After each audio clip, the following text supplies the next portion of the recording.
I'll show you how to buy Bitcoin on Cash App in minutes right from your phone without using complicated crypto exchanges. If you're ready, click the subscribe button. Let's get started.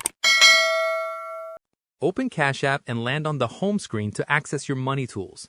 Tap the Money tab at the bottom left to manage your balance where purchases happen. Select Bitcoin from the Investing section to open the crypto dashboard. Tap Buy to start creating a new Bitcoin purchase order. Choose a preset amount or tap the dots to enter a custom amount. Review the price, service fee, and total cost. Tap Confirm to lock in the purchase at the shown rate.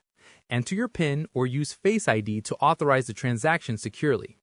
Wait a moment for processing so the Bitcoin can be added to your balance.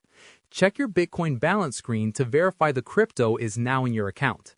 If you plan to move Bitcoin to a personal wallet, tap Send. Paste a wallet address or scan a QR code to direct where the Bitcoin will go. Then confirm the withdrawal details carefully to avoid sending funds to the wrong address. If you have any queries or input, comment below and I'll respond. Click this card for a curation of our best video tutorials and check the description below for more. Thanks for watching.